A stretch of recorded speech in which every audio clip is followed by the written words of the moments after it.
Hi, this is Bob Sorrentino from Italian Roots and Genealogy, and I'm here today with Dario Cirella from Naples Together. So, welcome, Dario. Thanks for being here. Thanks for having me. So, I was just saying to my wife this morning, it's been just a little less than a year since we've been there, and I can't believe a year's gone by so fast.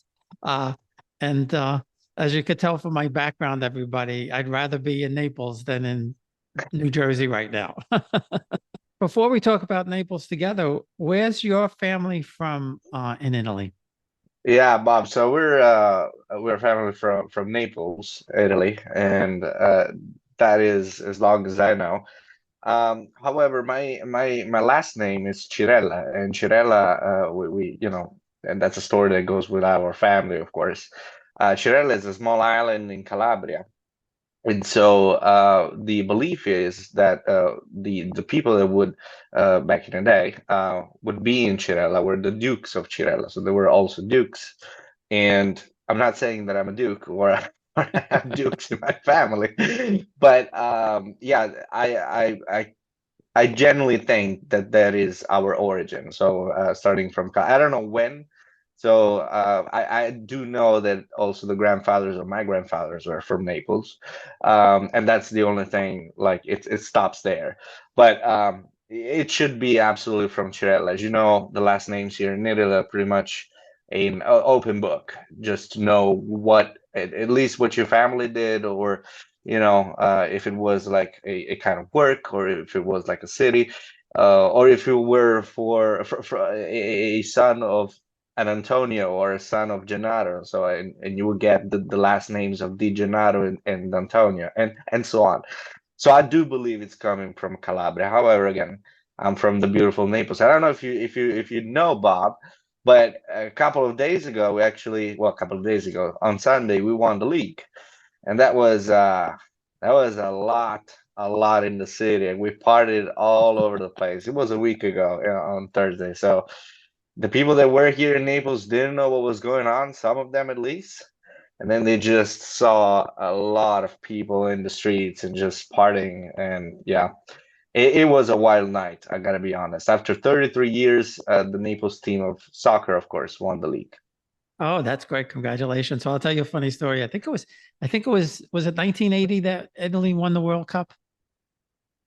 Yeah, something like that. Yeah, it was. I'm pretty sure it was 1980 because I was living in Yeah. my neighborhood in Queens in New York was pretty Italian, and I wasn't Hmm. paying attention to anything. And then all of a sudden, through the street there were Italian flags and horns blowing, and I'm like, "What's going on here?" And then I realized that Italy won the World Cup. That's why all the Italians are out there in the street today.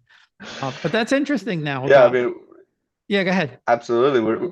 We're still partying, and it's a wild situation because we ended up winning on a sad Thursday night, and that was, I say sad because we could have won like during the weekend, so the party would have gone so bad. But it was on a weird Wednesday and Thursday night, and it was amazing to see a lot of people going to the streets, even if it was like 11 p.m.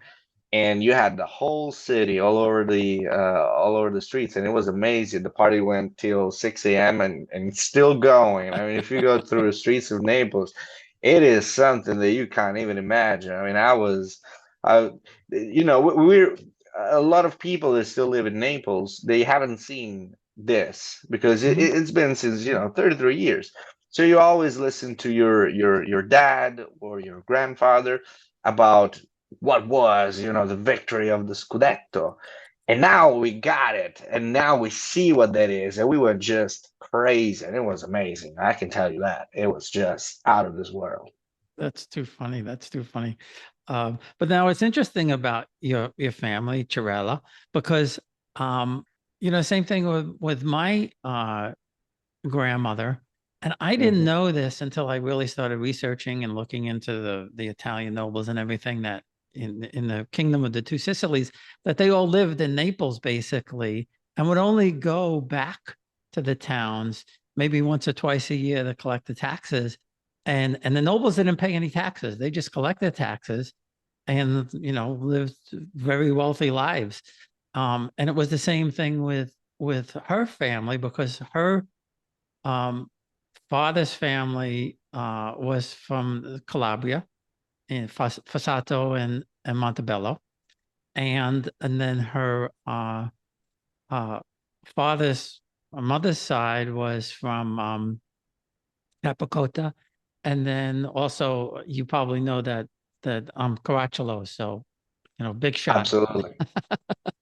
A lot. I mean, that was great. Yeah, and not only that, but also people involved in the church. So people that were either, priests or noble people that, the high class, the top tier class, as they like to say. You didn't pay any tax, and then of course it was all on the poor side of the population. And that's how the French Revolution basically started. So Yeah, people yeah, just went, yeah. no, not me, not me anymore. You guys got to pay taxes as well. And so everything just, yeah. But in Naples, that's the beautiful thing that you said, because you're Sorrentino, so your last name, so you know better than me about our coast, the beautiful coast that we have here, the Costiera Amalfitana and Sorrentina, just like your last name. But we have a lot of people here that have kind of origins, and especially now are residing in the States, and they come up to me. Um, of course, we can talk about Naples together later, but they come up to me and they always talk about how their grandmothers, their grandfathers were talking about Naples, and this also helped the city getting a little bit more spread, especially in the States. I think, a little bit more known, rather than the usual Rome or the usual Milan or Florence or Venice. And I think that helped as well, especially during the very first beginning of the 20th century, where people here in this area were going to New York to find work and to find labor. So and I still got some people that talk to me about it and be like, oh, my grandfather used to speak Italian. They always tell me to go to Naples, and now we're finally here in the memory of my grandfather. And that's always beautiful when people come up to me and talk about that. Well, yeah, and the first time we went to Italy was like 25 or 26 years ago, and the only part of Naples I saw, we went to Rome first, and then we um we got off the train in Naples, went across the street, got a rental car, and drove to Sorrento, and we had spent a week down there. My son was a baby, and it was more of a just a relaxing vacation than anything else. So I didn't really get to see Naples until this last trip, and I just love it. We stayed in the historic center, and it's hard to describe the feeling when you're in a city like that. I'm used to New York that's 300 years old, and Naples is a few thousand years old, so it's a bit Yeah. different. Um, It's beautiful because if you walk through the city, I mean, you can still see 1,000 years old things. yeah, There yeah, is one thing in particular. I don't know if you have it in the back, but you got something in the back of your picture, and that's a castle.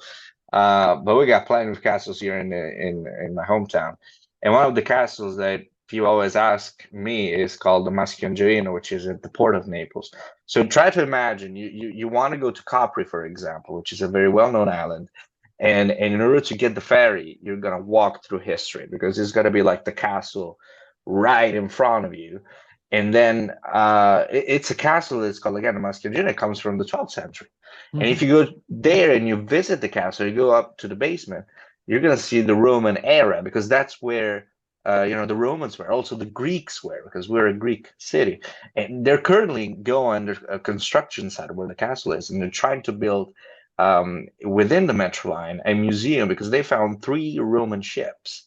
So it's amazing, that you just walk through history, and just like what happens when you go to Rome.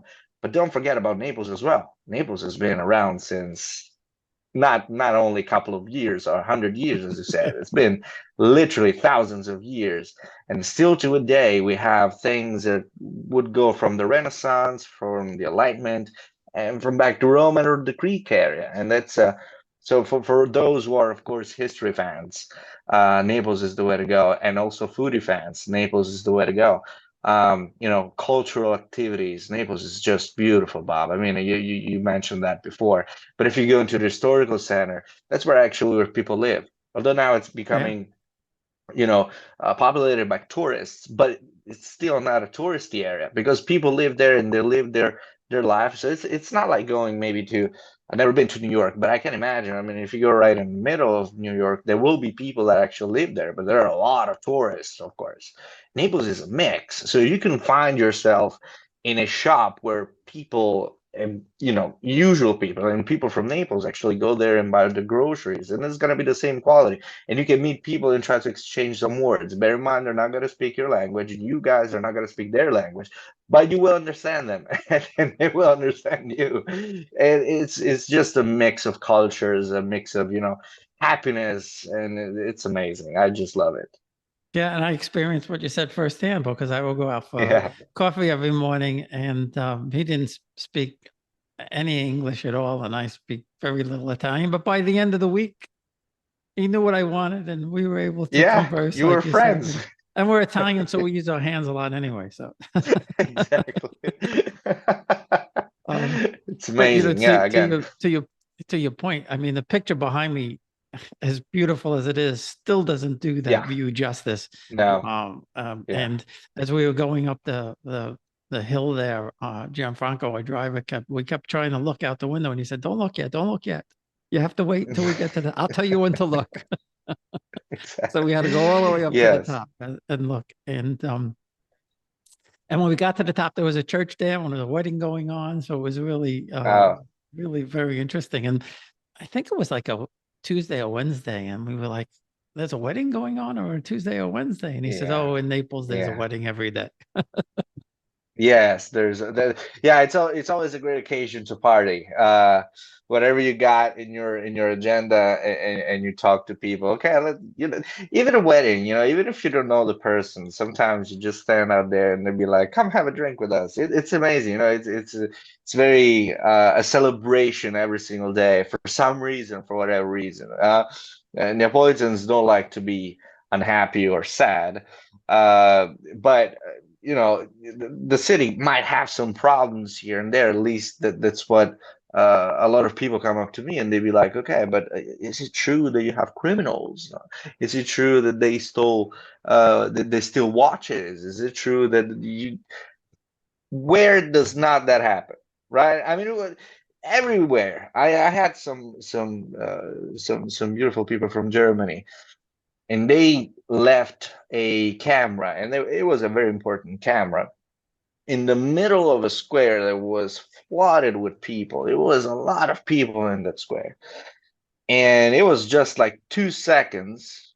And then they turned and they'd be like, "Where's my camera?" I'm like, "I don't know. It's up to you. Where did you have it?" At the end of the day, luckily enough, the camera wasn't stolen. The camera was taken by some young people that want to change a little bit this perspective. And they wanted to play a game with them. They want to just to be like, you guys need to be more responsible of what you're doing because it's not us stealing. It's you guys forgetting where the camera was. So luckily enough, nothing happened. But it's one of those things. You go to every city in the world, I should say, and you always got to be careful about your pockets, about whatever. But it's not happening now like it used to happen, because now people have understood that tourism means means money. It means a good thing for the population of Naples, for the people of Naples. And now you can see a lot of bed and breakfast being open. People are getting much more into the business of tourism, and that is a positive atmosphere because now people are understanding how to deal with tourists, understanding that tourism means long run. Doesn't mean I'm gonna get $20 now and then tomorrow I'll see. No, it means I'm gonna go like really for a career where I can open my whatever that is, bed and breakfast, restaurant, bar, or whatever that is. And it's growing. It's going mental, and I love that. I'm a young person, as you can tell, but a lot of people have come up to me and be like, "Dario, why don't you leave? You can speak a little bit of this language, a little bit of that language. Why don't you do it?" I just created a business here, and it's going how it is going, and it's growing, and I prefer to do that here. And then I'll see one day. I don't know where this leads, but for now, I really want to go and present the city of Naples as it should be presented.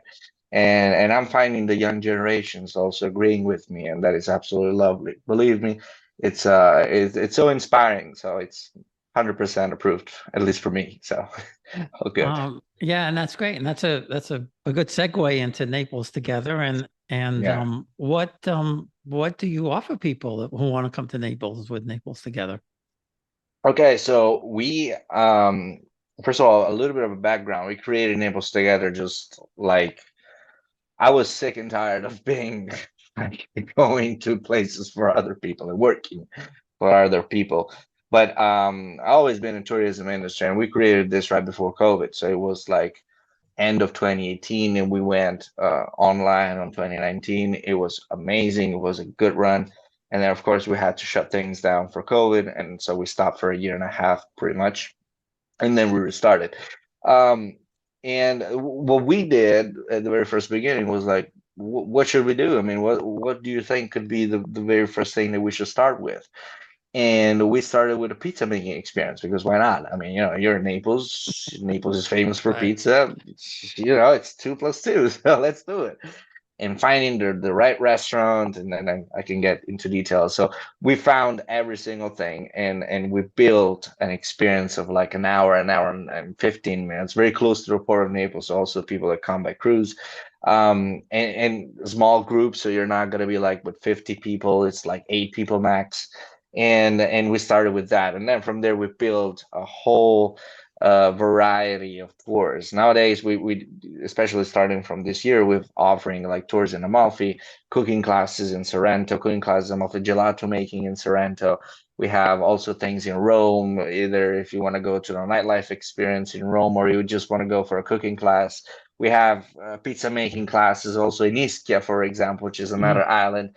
We have a lot of things going on here. Also the Vesuvius, because I see you got that in the back. So we have wine tastings, everything that it's about the city, but also the culture of the South. That's what we offer, and it's going wild, Bob. This year is getting absolutely amazing, and for someone, and I don't know, the people of Naples or the people in tourism can understand, we had rough years. And it was a rough year when it comes to COVID. And, seeing now people getting back at 100%, even more, because I'm experiencing now more volume than what was 2019, so before COVID. So you can imagine, how Naples now is attractive, and that is has gained a huge value not only to the continent that we're building, because it's me and my brother, that's us basically. It's me and him, and it's going amazing. It's just unbelievable, and we really are looking forward this year, and it's going as promised, even more actually. So that's good. That's good, right? Yeah, I wish I knew you. I wish I knew you last year. We could have done something together. Um, Absolutely. It's a but great we did. opportunity for you to come back. Come Well, we on. we we're hoping to go back in September, but I have to go to where my mom comes from because we didn't get there. My mom's family was from Torito, uh, Okay. and I have cousins, Pirmalo cousins in Toronto. So we're gonna go down go down that way. But Beautiful. we hope to come back again. But we did um, when I was researching, we were supposed to come in 2020 in Okay. April, just as COVID hit. Oh, And we had to cancel, and we canceled a couple of times. And then, finally last year it was winding down, and we got just as we were coming back, even they had stopped all the nonsense on the airplanes, and COVID cards and all of that stuff. But we did when I was researching, I saw there's a Sorrentino vineyard on Vesuvius. So I said to my wife, I said, well, you know, they're not a relation, but we have to go I have to go taste the Sorrentino wine. And it was such a fun experience. It was last year at this time, it was very hot, and we got up there, and there was nice breeze. We outside, and they had like a wine tasting menu and a little lunch, and it was just fabulous to go up there and do that. So then I know I don't know if you do it with them, but I know you do a wine tour up there. So yeah. Well, we have this great partnership, and that started this year, and it was like very random. But this cantina, which is of course the winery in Italian, is dated back the 30s of the last century. So it was like 1930s, more pretty much. And I was fascinated by learning their story because I was thinking about up to the Vesuvius in the 1930s. Now you have to understand Naples has changed rapidly in 90 years or whatever that is, even 10, 15 years ago, Naples was a different city, and thinking about how they had this consistency from the 1930 to now, and they produce the same wine the same way, the old school way. And yes, you can have a wine tasting tour on it, but also a lunch experience with a wine tasting, a dinner experience. And it's just beautiful because you have this fields of, grapes where they put a table on it, in between of those grapes, and you just eat with all it's man, I have no words to explain that because it's just unbelievable. And we got something here. We got all those things here, but now they're coming a little bit towards the tourism industry rather than just the local industry as it was before. And now having that open to tourists, that was amazing for me. And I just went straight to the owner. I was like, we need to cooperate with this because this is unbelievable. Not only by the history that your family has, but also where you guys are. I mean, look at this. This is amazing. This is wonderful. And helping also these wineries to get a little bit of a more international audience is amazing also for me personally, because I love the wines of our region. And I think this should be even more promoted. So not only Italian wines in general, but also the Campania region wines, so where Naples is. And doing that is amazing. We also have another wine tasting experience, which is right out the outskirt of Naples, and it's called in the Campi Flegrei area, which is an area that is dated back to the Roman era, where Romans would always make their wines over there. So they would cultivate, the grapes and so on, so that it's still a very historical area for the wines. So just like Pompeii, to just give you a little bit of an example, also in Pompeii, the wine is great. But we also have a wine tasting experience there. So we try to find the locations where, historically speaking, our ancestors have always made wine, and then offering that to an international audience where they can understand that the families that are there has been there for a long, long time, and also the way that they make wine is the exact way that we used to do it back in the days. And so this kind of experiences are really something that goes beyond just, tasting wine. It goes more into the historical kind of aspect of it, and you're gonna drink a good bottle of wine, of course, and that is always, always accepted, right? Absolutely. It's so Uh, so yes, we have those things, and they're doing how they're doing it. It's amazing. It's just amazing. And I don't think people realize Mhm. how close all of this is to Naples, how you don't have to go far out of Naples to Yeah, be in the countryside, for example. Like, my grandparents, my grandmother was born in Circolo and they were married there. Uh, and what is it, maybe 20 minutes outside of Naples or something like that. yeah. And you're in the country. I mean, we went to this villa, um, Villa de Agia, I think it was. And you look out and you're just seeing this green, trees, and it's just you don't realize that you're 20 or 25 minutes outside of Naples. Yeah, it's amazing. And for example, there's also another area, and talking about the coast, since again you're a Sorrentino, so for me we need to talk also a little bit of the coast. Talking about the coast, I mean, you're right. You're 100% right. Also, the coast of Naples, you can get a ferry from exactly where well, you can't see it from the picture behind you, but the Port of Naples is just in that area. And you can get a ferry to Sorrento, and in like what, 20 minutes for $12, you're in Sorrento. And so if you want to plan like a full day, Naples and a little bit of Sorrento, you can do it. If you want to plan like a full day, Naples, Pompeii, and Vesuvius, you can do it. If you want to plan Naples, Sorrento, and Vesuvius, you can do it in a full day. So everything is very, very close. And also one thing that I can mention, we have a beautiful cooking class where you can make your mozzarella, and they're going to teach you how to make mozzarella. They're going to teach you how to make, of course, different kinds of pasta. You're going to eat, you're going to drink a lot. And that is just right at the top of Amalfi. And it's an area called Agerola. Agerola is very famous for the mozzarella. So the best mozzarella, they say, are in Agerola in general. And it's a farm. So you see people that live there, have the restaurant, they have their ingredients right there. I mean, they don't go to supermarkets. Mm. No way. You're gonna make every single thing that is grown there, and you're gonna pick them up, and you're going to learn how to treat those ingredients in a way that, of course, is not like industrial kind of ingredients where you just put it in a pan and that's it. No, you're going to learn the same way of how we're used to do it, with our grandmothers and grandfathers. And then you have a beautiful view on the Amalfi Coast, because the Gero is at the top of, let's say, a mountain, but it's not a mountain, of a hill. And from there, you can look down, and you see the Amalfi Coast. One thing that I can tell you about this family, and that was amazing for me to see. This family is a local family. It's a beautiful family. It's always been in a Gero, and the owner has, of course, well, of course, he has a son, and the son is like 12, and the son helps the family to run the experience in English. The guy is so smart, and he also takes a little bit over the restaurant. I mean, you see this picture of the father teaching the son in terms of like bills, in terms of like being a waiter, so how you should treat your customer. So he's teaching him the job, and he's now 12, but he's been doing this since he was 8. So it's Wow. not like a minor working. Don't think about how unfair that is. Okay, it's a family-run business where this is how we used to do it back in the day. You have your father would teach you the job. That's how we used to say, and I'm pretty sure that you guys already know this.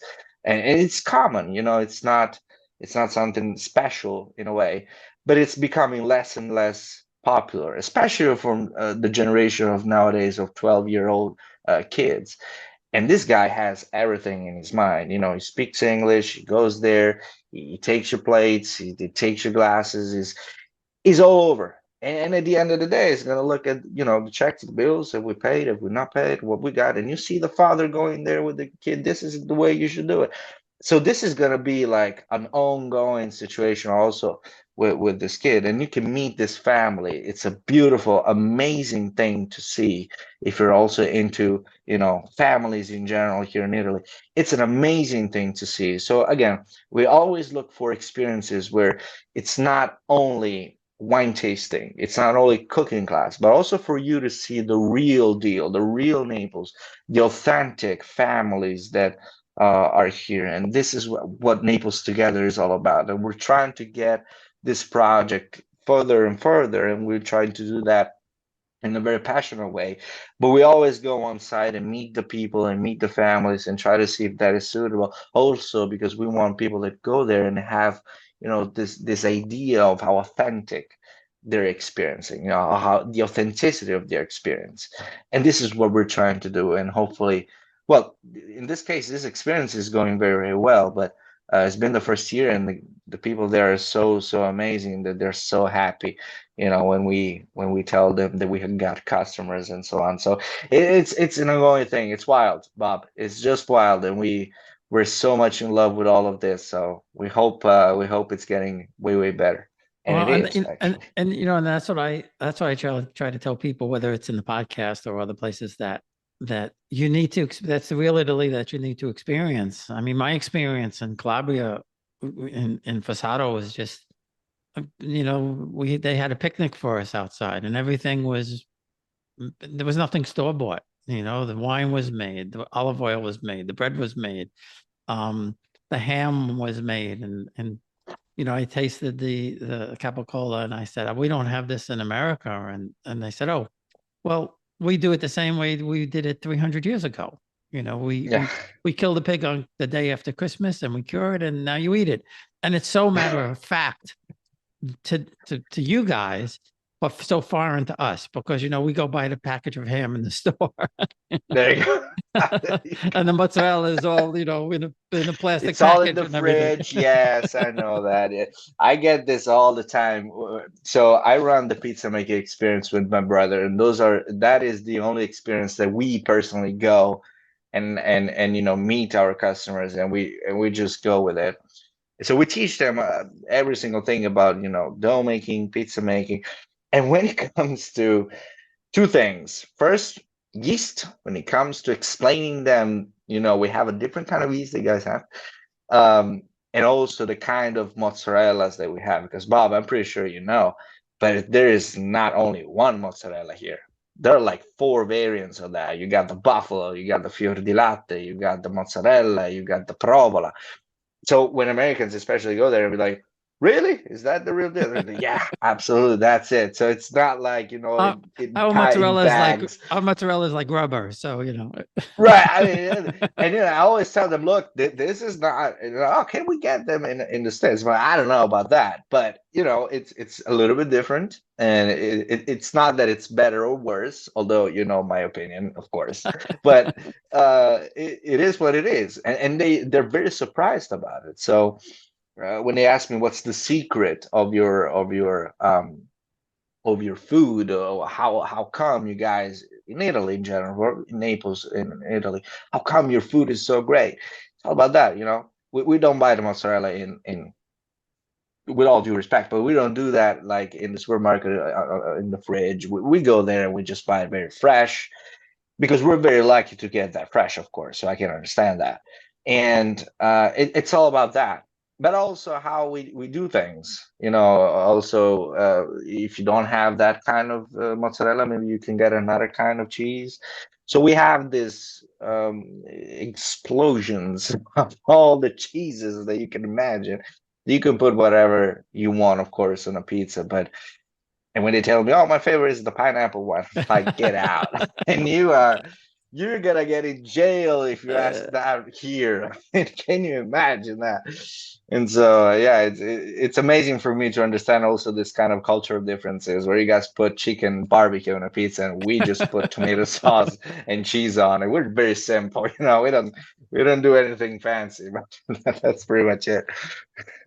it's funny you mentioned that because my friend Francesco from Sicily, he has I know he's got some relatives in America, but I think he's with friends, and they gave him they got him the pineapple pizza from Domino's, and he said, "It's not so bad." And I was like, "I think you're being polite." Ah, yeah, pretty much. I mean, it's funny you say this. You have to imagine. I mean, I had so many experiences with pizza, but usually when I go abroad, of course, I don't eat pizza at all, because I want to taste, the local food, and that's obvious. But there was one instance that I was forced to eat pizza abroad, and that was a hell of an experience. I was in London, England, and everything during Christmas Eve, so everything was like completely closed, shut down. People were not opening their restaurant, not even if you would go there with a knife, nothing. They were just closed. And so I went there and was like, "What should I eat today?" Even McDonald's, if you want to go to McDonald's, no, they were It was closed. closed. Nothing. There was nothing but one thing, a pizzeria. That was the only thing open. So I was like, "Oh gosh, should I?" Went there. It was an amazing pizzeria, Neapolitan pizzeria. These guys were from part of, well, Sicily, half of them, and then the other half was from Naples. And they'd be like, "Look, we import our ingredients every 48 hours from Naples." Oh, hmm. Like, oh wow, that's promising. So they got me a pizza. I paid 25 pounds, so which is like 30 euros. I'm not sure dollars, should be like $33, something like that. Which could not, it's not maybe an enormous amount of money for people that are in the States and go maybe to New York or maybe Chicago. That there are some pizzerias that will sell you, at least that's what they told me. There are some pizzerias that can even sell you some pizzas at that price. I'm pretty sure about Australia, for example. Australia's crazy when it comes to pizzerias. But for me, paying a pizza like $30, it was, it was not in this world, because Naples is the average price for a pizza is like $5 to $6. So you gotta eat a whole big pizza for Mhm. yourself. But that was one of the best pizzas I've ever had. I don't know why, how, and when, but that was amazing. That was just unbelievable. So I'm so glad I at least ate something and it was great. So you can find, I think, something Napoli all over the world, right? You can always find Yeah. Napoli all over the world, because we are all over the world. And right where you don't expect it to be, Napoli is going to help you out. Like it helped me out during Christmas Eve because everything was shut down and I was so hungry. So, yes, there's always Napoli in the world. So, check There it was out. there Believe me. was a it was gone the last time I was there, and it was several years ago. But there was a really good Italian uh, Neapolitan restaurant, and right in the middle of London, near the theater district. I don't remember the name, but I went in there and they had the gnocchi Sorrentino, and it's one of my favorite dishes. And I was like, I said to him, I said, this is like my grandmother's. I said, this is really, really good. Um, and I don't know, maybe they lost their lease or something because it was an expensive part of London and maybe the prices just got away. And then they just couldn't keep it up anymore because of the costs. But it Yeah. was, like you said, it was right in the heart of London, and the food was very, very, very, very good. I mean, we have the Italian American food here, and it's so funny because we just visited my daughter in Dallas last week, and we passed an Olive Garden, and she said, when we got to Italy, I thought I was going to have the best fettuccine Alfredo that I ever ate, and then I found out they don't have fettuccine Alfredo in No, Italy. this is so yeah. This is yeah. I watched so many videos about it because I didn't know what in the hell was fettuccine alfredo. I mean, I was people telling me, "Oh, you gotta try that." How? Where can we find the best fettuccine alfredo in Naples? It's like, what in the hell is that? Who's Alfredo, first of all? Um, and then I read the story of you guys, where it comes from, and that makes sense. Pretty much it does make sense. It was a very lucky guy who invented the fettuccine alfredo. But no, you're not gonna find any fettuccine alfredo here. Maybe if you go more into the touristy cities like Rome, I would say Venice, where now they do understand what you guys mean by fettuccine alfredo. Maybe you can. And by the way, it's fettuccine. Okay, Yeah, that's I right. always Yeah, went yeah. along with you, but no, it's I know. fettuccine. And yeah, maybe those cities, maybe you can find some very touristy restaurant that has it. But if you look at the menu and you find a fettuccine alfredo in Italy, you know that it's a touristy thing. You Oh, know that's that a good it's that's a good tip. That's a good tip. it's yeah. I mean, they might be the best restaurant, okay, and they also do the best fettuccine alfredo. I don't know, but if I ever like restaurant fettuccine alfredo, I'm like, oh man, this is a little bit touristy thing, But it could be a good gain from the restaurant itself. They have their own strategy where they want to get as many tourists as possible, and then also their kitchen is fabulous, and so why not? But I've never seen anything like that, at least on the restaurants that I've been to Italy. Never seen anything on the menu called fettuccine alfredo. Nothing, never, ever in my life, When ever, when ever, ever. when we were in Sorrento, my son was a baby, so we would eat the main meal in the afternoon because it was just easier. And I would either eat gnocchi or veal. And my wife said, "You're eating the same thing every day." I said, I'm in Italy. My two favorite foods, gnocchi and veal. That's what I'm going to eat." And then what we would do is we had a little condo type place. So for dinner, we would just go down and get a loaf of bread and some salami and ham and cheese and a bottle of wine, which at the time I think was about well, we were dealing with lira back then, but I know it was the equivalent of about $1 to get a bottle of wine back then in Sorrento. I'm Right? sure it's not that price anymore. No, no. And then one of the fun things that we did, St. Stephen's Table or something like that. They had a big street festival and I asked, and they said, "Oh, well, it's like a festival, but it's just food."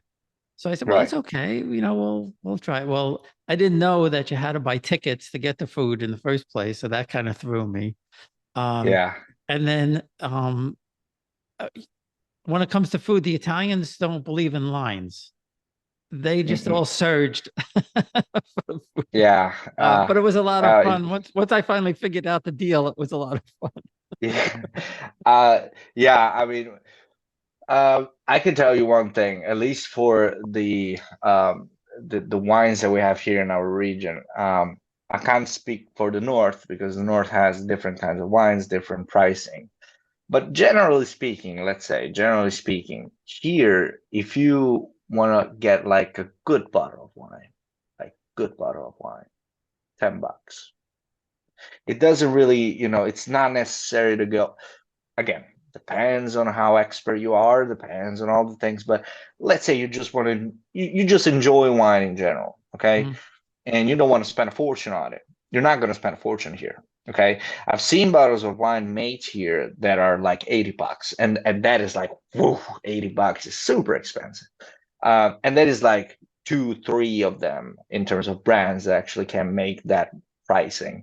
But if you really want to get a good bottle of wine, 10, $15, you're there. I mean, you're going to experience a great bottle of wine made here. And amazing, amazing to pair with, like, either you want fish or you want, I'm talking about buying in the supermarkets, of course. So if you go to restaurant things, of course, a little bit different. But when it comes to that, it's just amazing, the pricing that we have. And even if you know like a good brand, you can also go there and spend $7, $8, and you're gonna drink a beautiful bottle of white wine. I've done this in the past, and during Sundays, for example. Now it's going to get summertime, so during summertime we always eat fish here in Naples. Okay, so Sunday a lunch is gonna be fish, it's gonna be mussels, it's gonna be a lot of wine involved. And if I ever had to go to the supermarket and I want to spend like a good bottle of wine, again, 10 to 15 bucks, that's the range.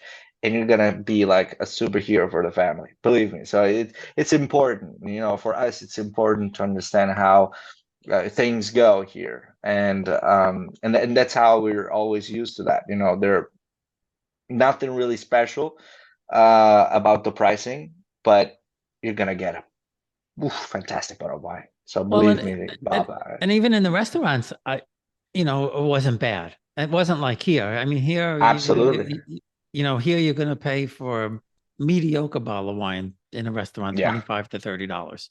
Um, yeah.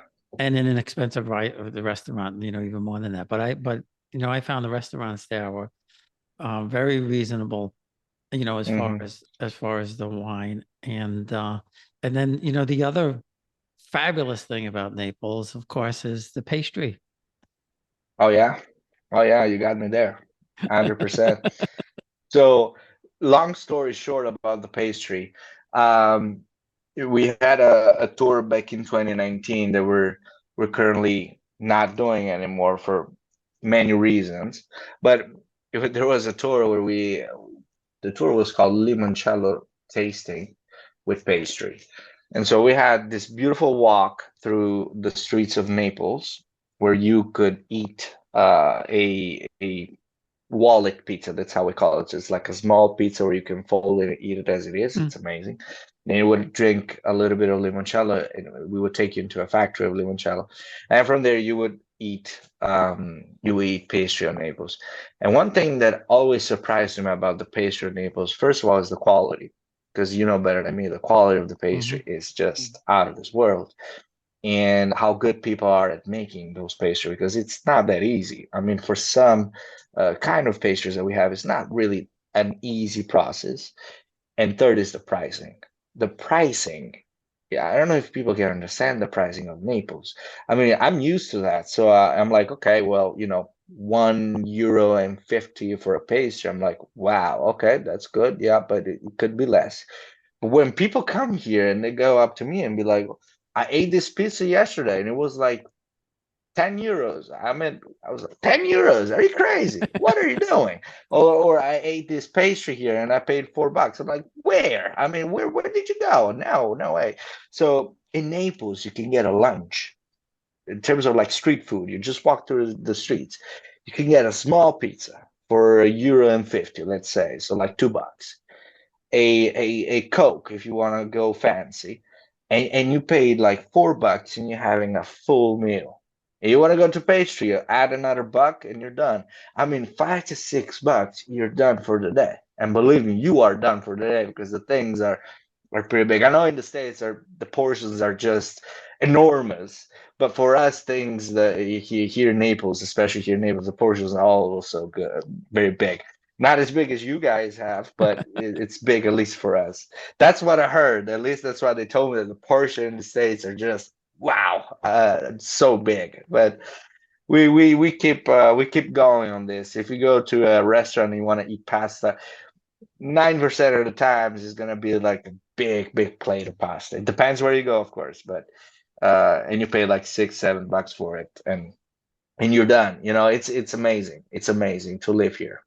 Yeah, I was going to a little place because we were just off the Spaccanapoli, and Hmm. I was going to I found a little place that, coffee place, and I was getting, depending on who was drinking coffee, we would get like Right. 2 or 3 cappuccinos, and I liked Americano, and maybe, 2, 3, or 4 pastries for under 10 euros usually. Yeah. And if I bought something for everybody for maybe 12 euros, but uh, and I would go back and tell my wife, she said, how much was that? I said, 10 euros for all of this. Yeah. And what for people listening, the Italian pastries here and the Italian pastries in Naples completely different again. Whole They different they thing. have the same names for the Yeah. most part, but what we found was that the cream is a lot less sweet in Naples than Hmm. it is here. Yeah. The cream is very sweet here, and there it's much more mellow and flavorful. My favorite is Fiatella, so that's my favorite. Sfogliatella. Fiatella, yeah, that's my favorite. Okay. Uh, and Do you get it doesn't richa compare. or what?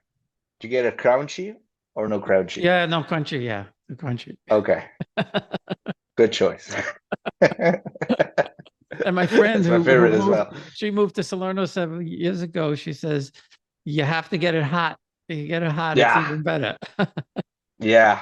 The hotter the better. The hotter the better. And speaking of the limoncello as well, Bob, I'm pretty much sure that people that have been here would like to come here, especially to the coast, know a little bit about this magical liquor that we have, Mhm. the limoncello. You know, it's basically lemon, sugar, water, and of course alcohol. And there's also a little bit of a cultural thing about limoncello, you know, because there's like a rivalry here going on because we don't know where it actually comes from. You know, who actually started. There are stories where it says no, it comes from the coast of Sorrento because they made it there and then it made it popular in the 70s. And then there are stories about Capri Island of people actually having this kind of liquor in Capri and then got spread worldwide thanks to the kingdom, the Spanish kingdom here in Naples. Um, and then it went all over the country. And I can tell you one thing, the limoncello that I tasted in Naples, in Capri, in Sorrento, those are all great. Absolutely wonderful. There's one in particular, though, that I can mention. Well, there are three in particular. One is in the city of Naples in a factory of limoncello, and that is just amazing. They made them. I mean, they just made it there. I mean, you see people working with the lemons, and they peel all the lemons and they squeeze and they put it in a tank, and they just made the limoncello. And then you come back like 10 days after, and you got the bottle of limoncello ready. But one in particular is in Sorrento where we have this experience, and I went there. It was amazing. You know, it's a harvesting and tasting experience in Sorrento. So you're gonna harvest the Mhm. lemon trees, and you're gonna make your own limoncello. And you're gonna make your own granita, which is of course the ice and lemon. Basically, that's it. And that experience, you know, of seeing people getting more and more into the culture of the coast, and also meeting the family that has that fields of all the lemons and so on. It's an amazing scene. Again, there are many ways of making limoncello. There are a lot of people that make limoncello. Each of the store they have a different way of doing it. But when you learn how to make a limoncello, how to harvest the lemon tree, what is the process behind it, gives you a little bit of a different idea rather than go and buy in the liquor store the bottle of limoncello and getting drunk at home. I mean, you can get drunk at home with your limoncello. Try to think about that. That I've made it here. I've made my own. you made it. It's Okay. not, Yes, our lemons aren't the absolutely. same, but I have made it. Exactly. Well, I can tell, but try to imagine that. You can get drunk with your limoncello. What better thing, right? I mean, it's an amazing thing. Well, Dario, I mean, I could go on for another 3 hours here. Oh, don't tell me that.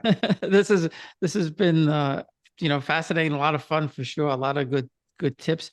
Before we go, um, for somebody coming to Naples, what are the Mhm. three top places that they must see? So if you're talking about the city of Naples, Yeah, the because city if you itself. go the city The city itself, so itself. right behind you, you got that beautiful view where all the boats are, and then you have that beautiful boardwalk where it goes from there to that castle. Mhm. That is a number one thing that it's a walking experience that you should do. If you want to go like to museums, well, that castle now is closed, but there is another castle that I was talking about before. It's called the Mascangerino. You have the National Museum. You have the Cristo Velato, which is another tiny, let's say, church, but it's not no longer a church where you can see Jesus Christ, the sculpture of Jesus Christ. And believe me, if you're hearing this, just check it out. It's amazing. Cristo Velato is amazing. And just go by the streets of Naples, Spanish quarters. You go to Spaccanapoli, as you said. Don't wait too much in line for pizzerias. If you check on the internet, there are like 4 or 5 pizzerias that all the guys, all the travel guys will tell you to go. You must go in this pizzeria. You go there, you wait 2 hours in line, and then you get in. Not worth it. Not worth it. Pizzerias in Naples are all great, okay? There is nothing too special about the most famous place, the best pizzeria. There is no best pizzeria in Naples, okay? All of them are really good. So just go TripAdvisor, 5-star reviews, and you go with that, okay? Don't wait 2 hours. That's the number one tip that I can give you. But just explore the city, walk, get lost, and then don't lose anything, of course, but get yourself lost into the culture. Don't be afraid of showing who you are with the Neapolitans, especially during weekends. People are very friendly, especially with tourists. They want to, learn where you're from. They're gonna speak like not that great of an English sometimes. You can also find people that speak great English, but just go with it. Just go with it. Just go with the flow. Just go with the traffic. Just go with people honking and telling names on you. Just go with it, right? Don't respond, but just go with it, right? Just go with it, and it's an amazing thing. Believe me, Bob, and you know better than me. It's an experience. It's an experience where you have to deal with it. Maybe sometimes you can get your apartment and you might think that that is not a cool area to be, or maybe it's a little bit, here in the sketchy areas. Don't worry.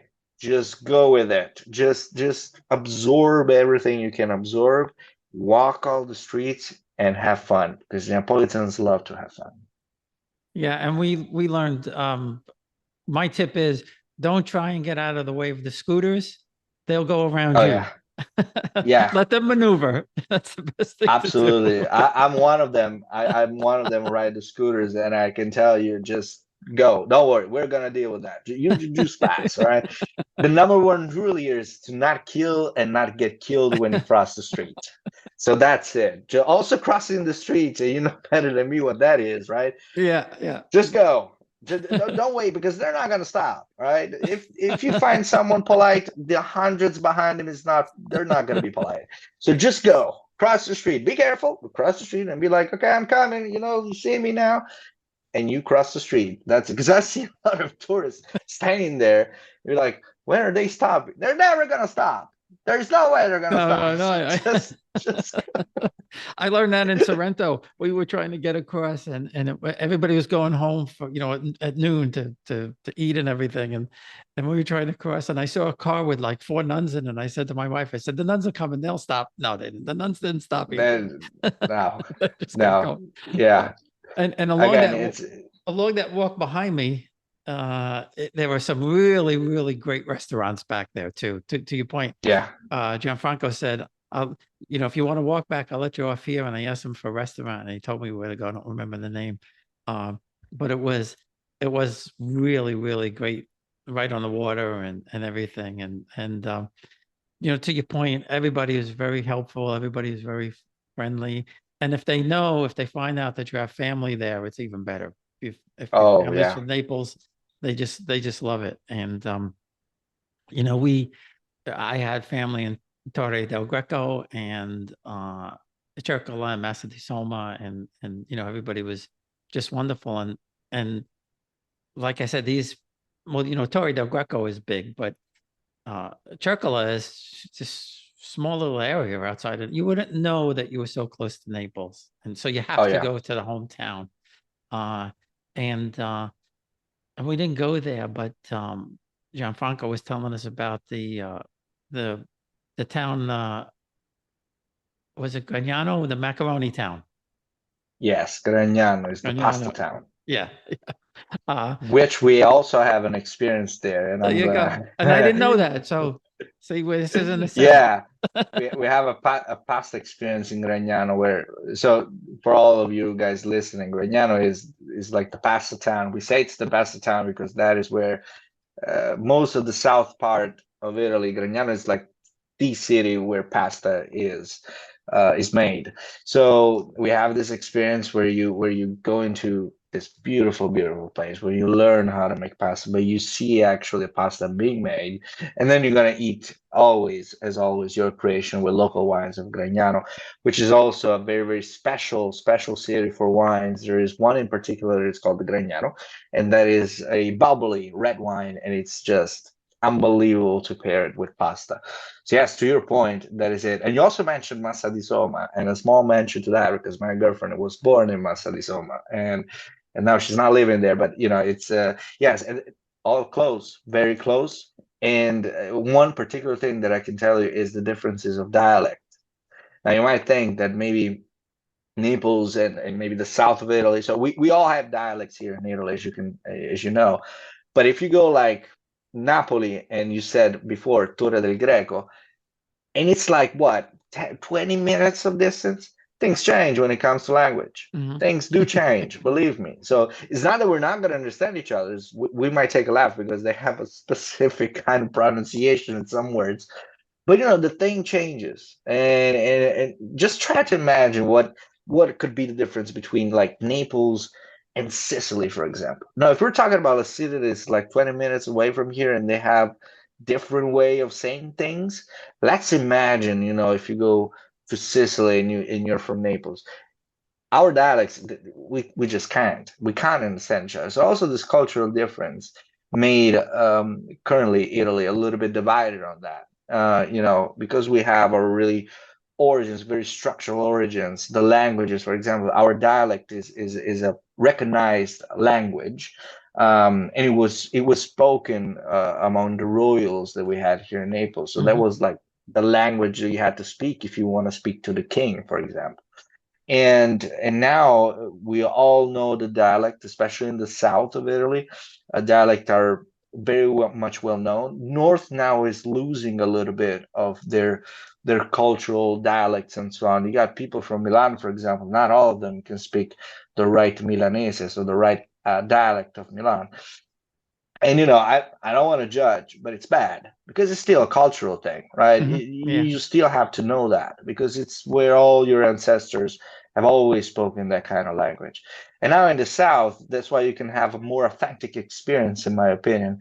Nothing bad to say about the North. I'm an Italy as a nation. I love Italy as a nation, but I'm from Naples, so I got to tell you that Naples is the real deal, right?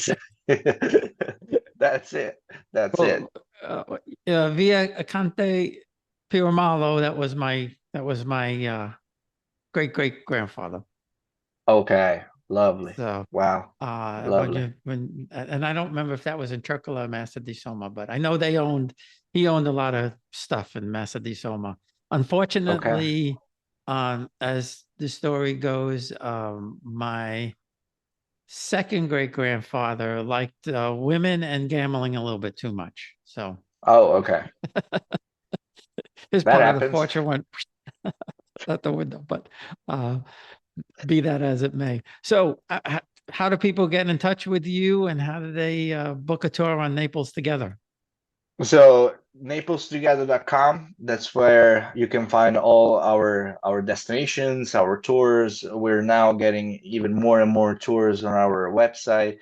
We recently had a pizza making experience in Ischia, for example, which is another town very close to Capri. We have boat tours in Capri, kayaking, paddleboarding for the summer activities in case you're coming to Naples. But we also have really cool cooking classes, and that the one that I said before, Amalfi, always is like in my mind because it's unbelievable. If you want to take part and meet me, you can book a pizza making experience in Naples, and that is something that I would highly encourage you. But also try to look at the other destinations. For example, we have things in Rome that now we're developing very much. But going back to the thread, it's been a wild adventure for me starting Naples Together when I was 21, and now it's becoming more and more, big, a little bit bigger than what it was. And we just started like that, and we're currently on TripAdvisor, being I think the fifth in the area of Naples out of like 300 people that or tour operators as they like to say. So NaplesTogether.com, and just go there if you want to get some infos on the tours. If you want to get discounts, I'm gonna be your guy. So just say that you listen me on Bob's, and that's I can do something for you guys. Super. But in general, that's me, Naples Together, and my brother. And you can contact us also on info@naplestogether.com. Guys, we can plan everything for you in the town. Even if you want a suggestion, reach out. No worries. We always want to promote Naples in our territory. And of course, if you want to meet us, it's fine. Otherwise, just text us wherever you guys have in mind, and we can arrange something. That's great. That's great. I really appreciate it. Well, thanks for the time. And, for sure, I'll be back in Naples. Don't worry. So we'll get together. Bob, I trust you. You gotta be back here. And if I ever come to New Jersey, you're gonna show me a little bit of the Sopranos kind Yeah. of casting, or because I'm a huge fan. I just went down with it, and you gotta show me something, man. I want that. And also, of course, Uh, I want something from Frank Sinatra as well, because I need it. I just need it. well, I'm going to make you fettuccine Alfredo and chicken Parmesan. So Man, I'm not coming. I'm not coming, man. I'm sorry. You come to me. I'm not coming to you, boy. That ain't gonna happen. all right. Well, thanks again. Thank you so much, Appreciate it. Bob. All right. Absolutely. Hi, everyone. This is Bob Sorrentino, just letting you know that my new book, Farmers and Nobles, is now available for sale on www.italiangenealogy.blog/Farmers and Nobles, or you can find the link in the podcast notes. Thanks for listening.